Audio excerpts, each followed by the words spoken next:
वेग वशता प्राचार्य शिवाजीराव भोसले यांचा लढा आपण बघत आहोत. आतापर्यंत आपण ज्या परिच्छेदातनं वेगवशता याबद्दलचं आपण थोडं जाणून घेतलेलं. आज आपण त्याच पाठाचं पुनरावलोकन करून समोर पाठाला आपण सुरुवात करूया. लेखकांनी सांगितलेल्या या वैचारिक पाठातनं आपल्याला वेग आणि त्या वेगाच्या आहारी गेल्यानंतर माणसाची कशी अधोगती होते, कशी विकृती निर्माण होते याबद्दलचं ज्ञान देताना आपल्याला या पाठातनं दिसतात आहे. लेखक म्हणतात की या ठिकाणी असणारा वेग आणि वेगाच्या आहारी गेल्यानंतर मनुष्याला कशा अधोगतीचा सामना करावा लागतो आणि त्याचा परिणाम आपल्या जीवनाशी कसा होतो. कारण जीवन चक्र म्हटलं की चालणे, थांबणे, धावणे असा या ठिकाणी बोध आपल्याला करून देताना दिसतात. जीवन आणि त्याचं चक्र कसं फिरत असतं आणि त्यात वाहनांचा उपयोग आपण कसा करून घेतो याबद्दलचं ज्ञान लेखकांनी आपल्याला या पाठातनं आपण मागल्या परिच्छेदामध्ये शिकलेलो आहोत. वेळ आणि श्रम वाचवायचा तो आणि त्या वाहनांकरिता आपण त्याचा वापर कसा करायचा याबद्दल देखील आपण त्या ठिकाणी जाणून घेतलेलं.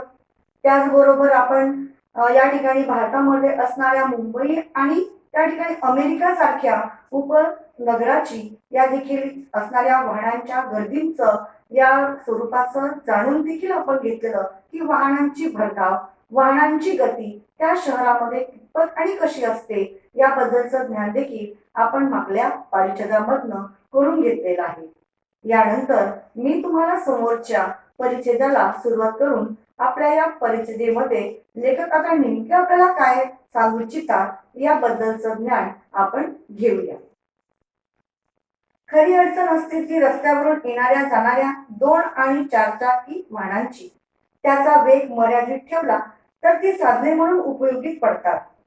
वेळ आणि श्रम वाचवण्यासाठी त्याचा उपयोग होतो.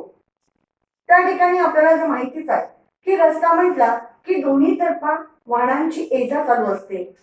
त्या ठिकाणी एरझारा चालू असतात आणि अशा भरधाव चालणाऱ्या या वाहनांचा वेग बघितला की रस्त्यावरून चालावं कसा हा मोठा प्रश्न आपल्या डोळ्यासमोर येऊन उभा राहतो.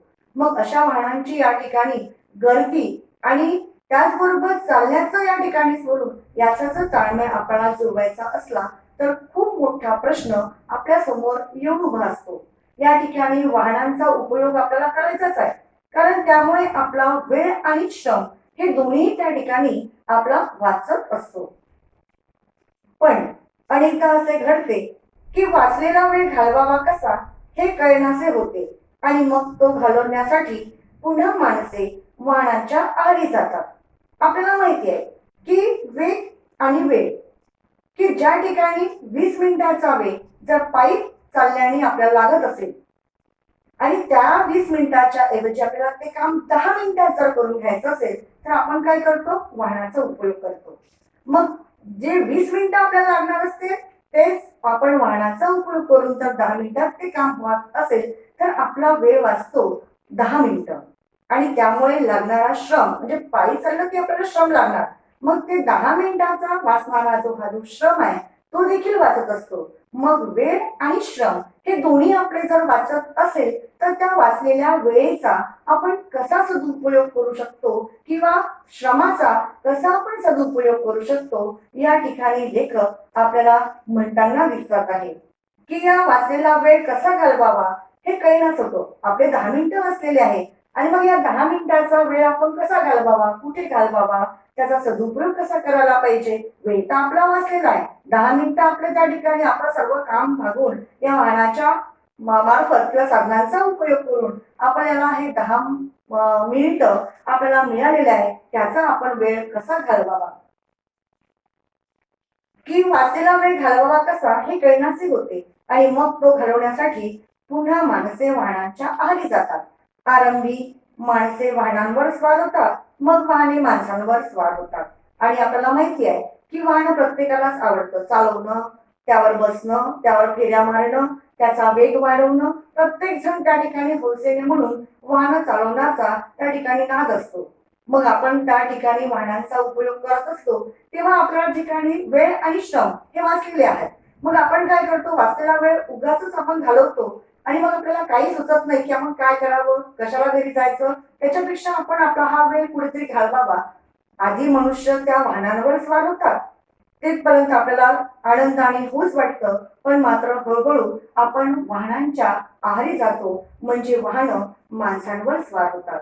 म्हणजे या चक्रामध्ये मनुष्य गुरफटत जातो. म्हणजे त्याला वाहनाशिवाय किंवा त्याच्या गतीशिवाय किंवा त्याला वापरल्याशिवाय मनुष्य मन राहू शकत नाही. आणि त्यामुळे वाचलेल्या वेळेचा सदुपयोग न होता दुरुपयोग होतो आणि विनाकारण आपण वाहनांचा उपयोग करून वेळ, श्रम जो वाचलेला आहे तो चांगल्या कामासाठी घालवण्यापेक्षा आपण त्याला जणू काही त्याचा दुरुपयोग करत असतो. कामापुरते आणि कामासाठी वाहन आणि आटोक्यात राहील एवढाच वेग हे तंत्र अनुसरले तर जीवन अर्थपूर्ण होईल. लेखकांच्या म्हणण्यानुसार की फक्त आपल्याला वाहन आहे, आपल्या घरी वाहन आहे, काम आपल्याला आहे, पण कामापुरते आणि कामासाठी एवढाच फक्त वाहनांचा वापर जर आपण केला तर आपल्याला त्या ठिकाणी आपल्या जीवनामध्ये फार मोठा उपयोग हा वाहनांचा होऊ शकतो. आपण फक्त काम आहे आणि त्याच्या कामापुरताच त्याला आपल्याला त्या वाहनांचा वापर आपल्याला आपल्या जीवनात करून घ्यायचा, हे जर आपण नियमावली ठरवली तर नक्कीच आपल्या त्या वाहनांचा उपयोग आपल्या जीवनामध्ये झाल्याशिवाय राहणार नाही. हे तंत्र जर अनुसरले तर जीवन मात्र अर्थपूर्ण झाल्याशिवाय राहणार नाही. आपले जीवन अधिक प्रमाणात आपल्या वाट्याला यावे, ते कृतार्थतेने जगता अनुभवता यावे, त्यासाठी उसंत लावावी म्हणूनच वाहनांचा वापर करायला हवा. आपल्याला माहिती आहे की आपले जीवन अमूल्य आहे, कारण आपले जीवन हे फक्त आपल्यापुरते मर्यादित नाही, तर आपल्या कुटुंबासाठी, समाजासाठी, देशासाठी, आपल्या मित्रपरिवारांसाठी आपला हा जीवनाचा ठसा आपला अतिशय अमूल्य असा ठसा आहे किंवा ठेवा आहे. कारण की आपल्याला माहिती आहे आपले जीवन हे सदोदित येणारं जीवन नाही, कारण की आपण मनुष्य जीवन हे फक्त आपल्याला जे मिळालेलं आहे ते सदुपयोग करण्याकरिता असतं, आपल्या कुटुंबाकरिता असतं. मग अशा या आपल्या जीवनाचा अमूल्य ठेवा जर जोपासायचा असेल तर आपला त्या ठिकाणी आपला जो हा वाहन आहे, हा वाहनांचा वापर करत असताना आपला जीवनमान ही देखील तितकंच त्या ठिकाणी त्यावर अवलंबून असतं, हे ज्ञान देखील आपल्या मनामध्ये रुजवायला हवं. मग या ठिकाणी आपलं जर त्या ठिकाणी जीवन जर आपल्या वाट्याला यायचं असेल, सुखद अनुभव जर आपल्याला घ्यायचा असणार तर या ठिकाणी कृतज्ञतेने म्हणजे आयुष्याची सफलता काय आहे, त्यातला अनुभव आपण काय मिळवून घेतलेला, आणि हे सगळं जर आपल्याला सारासार जीवनाची जर आपल्याला जाणून घ्यायची असेल तर त्यासाठी असतो उसंत. उसंत म्हणजे वेळ, सबळ. म्हणजे आपण जे जीवन घातलेलं आहे किंवा घालवलेलं आहे तर कारण आपल्याला माहिती आहे की जीवन चक्र हे अतिशय सतत गतीने फिरत असतं. आणि या जीवनामध्ये आपण काय केलं, काय घडलं, कारण जीवन म्हटलं की आपलं आयुष्य आहे आणि आयुष्य जीवन जगताना ते हौसेने घालवलं, आनंदाने घालवलं की दुःखाने घालवलं, हे आपण जोपर्यंत आपल्या मनाला विचारणार नाही किंवा उसंत मिळाली तेव्हा किंवा सवड मिळाली तेव्हा आपण त्याला जाणून घेतलं नाही तर जीवन म्हणजे काय किंवा आयुष्य आपण कसं घडलं हे आपल्याला कदाचित माहिती देखील पडणार नाही. परंतु याकरिता सर्वात महत्वाचं असतं आणि तो म्हणजे सवड वेळ. या ठिकाणी वाहनांचा वापर करायला हवा आणि हे जर जाणून घेण्याकरिता असेल तर आपल्याला काय करावं लागेल की वेळ मिळाला पाहिजे, आपल्याला कुठेतरी कामातून सवड मिळाली पाहिजे आणि ही जर सवड आपल्याला देत असेल आणि ते म्हणजे वाहन.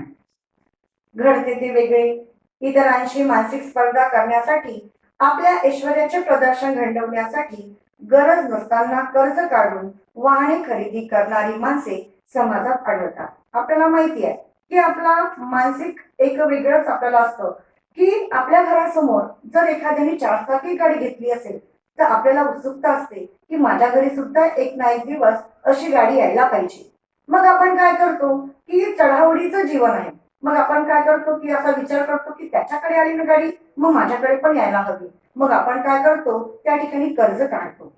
मनुष्य या ओढाताणामध्ये त्या ठिकाणी कर्ज काढतो आणि तो देखील गाडी घेऊन येतो. मग काय होतं की त्या ठिकाणी असणारे कर्जाचे हप्ते आपल्या मिळणाऱ्या मिळकतीपेक्षा ते कर्जाचे हप्ते त्या ठिकाणी जास्त पडतात आणि आपला ऐश्वर्य संपन्न रुबा मी पण श्रीमंत आहे हे दाखवण्याकरिता आपला या ठिकाणी कर्जाचा डोंगर केव्हा आणि कसा वाढतो हे आपल्याला कळत सुद्धा नाही. यापेक्षा आपण चढाओढ करण्यापेक्षा किंवा लोकांची तुलना करण्यापेक्षा आपल्याला ज्या वाहनातनं आनंद मिळतो, ज्या वाहनातनं आपली त्या ठिकाणी कामं होतं, हे जर आपण उद्दिष्ट जर ठेवलं तर कदाचित आपण कोणाचा हेवा न करता आपलं जीवन देखील घालवू शकतो. कोणतेही महत्वाचे काम नसताना पत्नीला मागच्या बाजूला बसवून अत्याधुनिक दुचाकीने सहज फेरफटका मारून आले म्हणजे अनेकांना बरे वाटते. माणसं म्हटलं की हौशी असतो. त्याला असं वाटतं की आपण नवं वाहन आणलं की त्या ठिकाणी आपल्या मागच्या बाजूला आपल्या पत्नीला बसवावं, तिला फेरफटका मारण्याकरिता किंवा या ठिकाणी तिला चालवून दाखवण्याकरिता किंवा नवीन गाडीचा त्या ठिकाणी आस्वाद घेण्याकरिता आपल्या पत्नीसह फेरफटका मारायला लोकांना खूप हौस होत वाटतं, मजा वाटतं. कारण की नवीन नवीन वाहनाला चालवण्याला प्रत्येकाला आनंद येतो आणि हा आनंद घेत असताना आपण त्या वाहनांचा उपयोग आपण त्या ठिकाणी करीत असतो.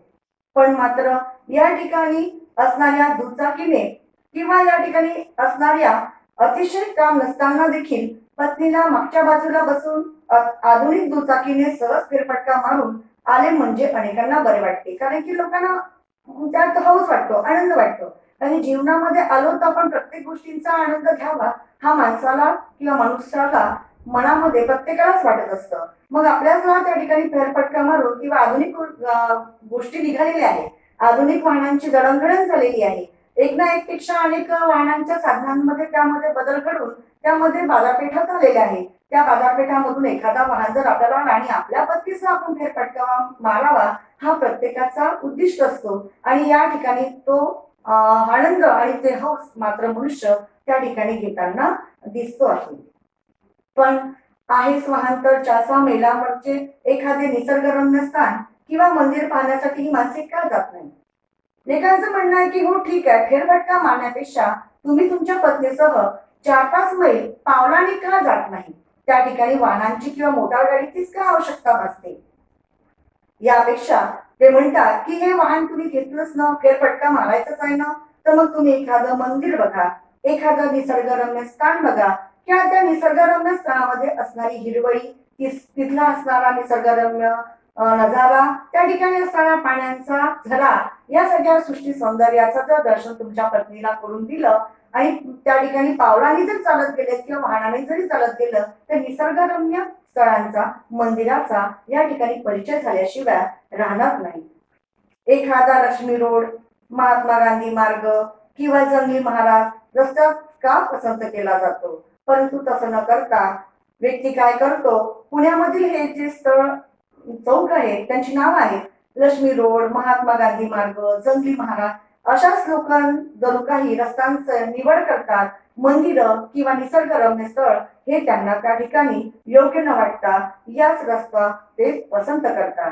देहू, आळंदी, सिंहगड, बनेश्वर, विठ्ठलवाडी कडचेच रस्ते का दिसत नाही. लेखकाला हा प्रश्न पडतो की वाहनच चालवायचं आहे तर या ठिकाणी मंदिर बघावं, निसर्गरम्य स्थळ बघावं किंवा एखादा देहू, आळंदी जिथे तुकारामाची समाधी आहे, या ठिकाणी ज्ञानेश्वरांची समाधी आहे, बनेश्वरवाडी छान सुंदर पाहण्यासारखी आहे, हे पुण्यातील अतिशय सुंदर सुंदर जे ठिकाण आहे ते बघण्याला सोडून नुसतंच त्या ठिकाणी फेरफटका मारण्यामध्ये किंवा लक्ष्मी रोड एक चक्कर मारण्यापेक्षा या जर निसर्गरम्य किंवा संत महंतांच्या असणाऱ्या स्थळांवर गेल्यानंतर जो परिचय आपल्याला त्या स्थळांचा होतो ते न करता लोक या ठिकाणी वाहनांचा फेरफटका म्हणून का उपयोग करतात हा मोठा प्रश्न लेखकांना या ठिकाणी पडताना दिसतो आहे. वाई, सातारा, फलटण, कराड अशा गावी वाहनांची एवढी निकड आहे का, पुन्हा प्रश्न लेखकाला पडतो की वाहन म्हटलं की त्या ठिकाणी ते म्हणतात की वाई, सातारा, कराड हे काय आहे, गावाखेड्याकडची गावाखेड्याची त्या ठिकाणी नाव आहे. मग अशा ठिकाणी जर गावातल्या गावात वाहनांची तेवढी आवश्यकता नसते. शेतमळ्यात जायचे असेल तर तातडीचा भाग म्हणून कधीतरी वाहनं लागेल. कारण की आपल्याला माहिती आहे की शेतमळ्यात जायचं म्हटलं तर सर्वात आधी येतो तो म्हणजे बैल गाडी, बंडी, त्यासोबत असणारा एक कुत्रा, बकरी. अशा दिवशी आपला शेतकरी हा आपल्या शेतमळ्यात आपल्याला जाताना पूर्वीच्या काळात दिसत होता. पण आज वाहनांची संख्या वाढल्याने यामध्ये शेतकरी वर्ग देखील शेतमळ्यात जर जायचं असेल तर या ठिकाणी वाहनांचा वापर करून आपल्या शेतामध्ये जाताना दिसतो आहे. आपली राहणी गावाबाहेर होत असेल तर वाहनांचा उपयोग होईल. जर समजा एका गावात शेती आहे आणि दुसऱ्या गावामध्ये त्याचा रहिवासी असेल तर अशा ठिकाणी त्याला जर आपल्या शेतमळ्यात जायचं असेल तर कदाचित त्या ठिकाणी वाहनांचा उपयोग करता येणार. पण सहजच आणि सुखाने येणे जाणे सोडून वेगाने ये जा कशासाठी मग घालवायच्या? मग आपला जो वाहन आहे, मग आपण 3 चक्रा त्या शेतामध्ये जायचं, 3 चक्रा परत घरी यायचं, आणि परत 3 चक्रा जायचं, परत 3 चक्रा, मग अशा ये जा करून आपल्या वाहनांचं चालणं आणि आपलं जाणं हे निरर्थक वाटतं. लेखकाला वाटतं, मोठा प्रश्न पडतो की या वाहनांचा सदुपयोग न होता इथे दुरुपयोग होताना दिसते आहे. कारण ज्या शेतमाळ्यामध्ये आपण पावलांनी जाऊ शकतो त्या शेतमाळ्यामध्ये हा शेतकरी उगीच या ठिकाणी वाहनांचा उपयोग करून त्या ठिकाणी नुसता एरझाऱ्या घालतो आहे. आहेच गाडी तर मारूया चक्कर, अशी भावना बाळगून रस्त्यावर अडचणी निर्माण करणारे रसिक संख्येने वाढत चाललेले आहे. आपल्याला माहिती आहे की हौस आहे त्याच्यामुळे आपण गाडी काढतो, काही कारण नसताना आपण एक चक्कर मारून येतो, आणि त्यामुळे लेखकांना म्हणतात की या ठिकाणी अनेक प्रकारचे रसिक असे आहेत की विनाकारण काम नसताना सुद्धा रस्त्यावरून त्या ठिकाणी गाड्यांचं वाहनांचं चालवणं सुरू ठेवतात. कारण उगीच त्या रस्त्यावर त्या ठिकाणी गर्दी निर्माण करण्याची काय आवश्यकता आहे, असा मोठा प्रश्न देखील त्या ठिकाणी लेखकांना पडताना दिसतात. वाहन हे वेळ वाचवण्यासाठी असते, ते वेळ घालवण्यासाठी नसते. लेखक म्हणतात की वाहन हे आपला वेळ वाचवावा, आपलं श्रम वाचवावं, आपल्या त्या ठिकाणी वाहनांची गती या जीवनचक्राप्रमाणे या गतीचा उपयोग आपल्या जीवनात करता यावा, आपलं जीवन सुसह्य व्हावं, आपल्या जीवनाचा उरलेला वेळ आपल्या कुटुंबांना, आपल्या मित्रमंडळींना देता यावा, एखाद्या चांगल्या कामाकरिता त्याचा उपयोग व्हावा, याकरिता आपण त्या वाहनांचा उपयोग करीत असतो. पण या ठिकाणी या वेळेचा आपण कसा त्या ठिकाणी वेळ जो उरलेला आहे तो कसा घालवावा या ठिकाणी मात्र आपण विचार करतच नाही. त्याचा वेग बेताचा असणे अगत्याचे असते. कुठलंही या ठिकाणी वेळ किंवा श्रम वाचवतो म्हटलं, वाहनांचा वेग मात्र आपल्या हातात असायला पाहिजे.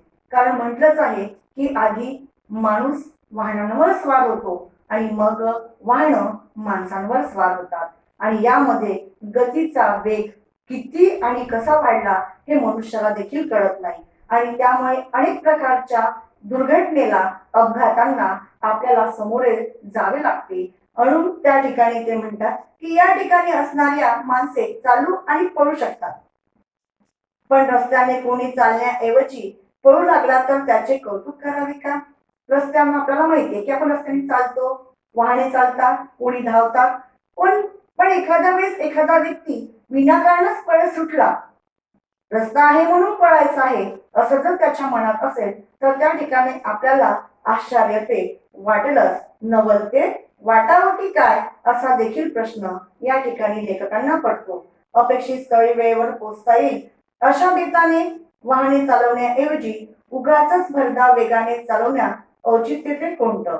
आपल्या जवळ आपल्याला माहिती आहे की आपल्याला घरापासून 1 तासाचं अंतर आहे आणि 1 तासाच्या अंतरामध्ये आपल्याला तिथे पोहोचायचं आहे. मग आपल्याला ज्या 1 तासाचा आपला आढावा आहे आणि तो आपला वेग आणि त्याचा वेळ हे दोन्ही गोष्टी आपल्याला माहिती आहे. मग या ठिकाणी आपण वाहनावर बसलो तर आपल्याला 1 तासाचा त्या ठिकाणी प्रवास करायचा आहे. मग त्या वाहनांचा वेग आपल्याला किती ठेवायला हवा आहे हे आपल्याला ठरवूनच त्या ठिकाणी आपल्या त्या वाहनावर स्वार व्हायला हवे. उगीच आपण वाहनावर बसलेलो आहोत आणि आपल्याला जोराने आपल्याला त्या ठिकाणी गाडी चालवायची आहे, कारण की रस्त्यावर आपल्या मागे वाचणारा व्यक्ती समोर जातो, समोरचा व्यक्ती त्या समोर जातो, आपण मागे मागे पडत जातो, तेव्हा आपल्या मनामध्ये कुठेतरी चढाओढीची भावना निर्माण होते, आणि ही चढाओढीची भावना जिथे निर्माण झाली तिथेच आपल्याला आपल्या वाहनाचा वेग व आपोआप त्या ठिकाणी आपोआपच आपल्या त्या ठिकाणी जणू काही वाढला जातो, आणि मग तिथे आपल्याला जणू काही आपलीच फसगत होते, आणि आपला हा जो वेग कसा आणि किती आपण वाढवलाय याचे भ्रांत देखील आपल्या मनाला राहत नाही. लेखकांच्या मनात वाटतं की आपल्याला वेळ वाचावं हे औचित्य आहे, मग भरधाव वेगानं गाडी चालवणं हे कुठलं औचित्य आहे, काय नवल आहे? लोकांना भरधाव गाड्या चालण्याची काय त्या ठिकाणी आवश्यकता भासते? आपलाही जीव तेवढाच अनमोल आहे, त्याच्यापेक्षा समोरच्या व्यक्तीचाही जीव तितकाच अनमोल असतो. कारण आपण जसे आपल्या कुटुंबाला जणू काही सांभाळण्याचं काम करतं, तसं समोरच्या व्यक्तीला देखील आपल्या कुटुंबाची जबाबदारी असते. मग आपल्या वाहनाने एखाद्याचा अपघात झाला किंवा जीवहानी झाली तर त्या ठिकाणी आपल्या बरोबरच समोरच्या व्यक्तीलाही आपण त्याचं जीवन धोक्यात आणत असतो. हे देखील लोकांना या वेग वाढल्याची नंतरचा असणारं भ्रांत हे त्याला मुळातच नसतं. म्हणून लेखकांच्या नुसार वेग आणि त्याची गती आणि त्या ठिकाणी वाहन या तिन्हीचं संक्रमण जर करायचं असेल तर या ठिकाणी जीवनचक्र जर व्यवस्थित चालवायचं असेल तर या ठिकाणी आपल्याला एकच म्हणजे आपल्या मनामध्ये उद्दिष्ट ठेवून आपल्याला त्या वाहनांवर बसायचं आहे आणि आपल्या हातामध्ये त्या ठिकाणी त्याची गती हे देखील आपल्या हातातच ठेवायची आहे. आपल्या या दोन परिच्छेदांमधनं या ठिकाणी लेखकांनी आपल्याला वाहनांची गती आणि त्या गतीचा जीवनाशी असणारा अगदी निकट असा संबंध या ठिकाणी आपल्याला परिचय करून देताना दिसतात की आपल्याला वाहन वापरायचं आहे, ती आपल्या काळाची गरज आहे, पण तितकंच आपल्याला जीवन देखील हे तितकंच महत्वाचं कसं आहे. म्हणून वाहनांचा उपयोग आपण कसा करून घ्यावा आणि त्याचा जीवनाचा सदुपयोग आपण कसा करून घ्यावा, जो वेळ आहे तो वेळ देखील वाचलेला वेळ जो आहे तो कसा आपण सदुपयोगात आणू शकतो याबद्दलचं ज्ञान आपल्याला या दोन्ही परिच्छेदांमधनं आपल्याला लेखक करून देताना दिसते आहे. आपण या दोन उतार्यावर आपण पीडीएफच्या मार्फत या ठिकाणी कृती देखील सादर करणार आहोत. इथेच आपण या पाठाला थांबूया. पुन्हा आपण परत पुढच्या परिच्छेद घेऊन पुन्हा भेटूया.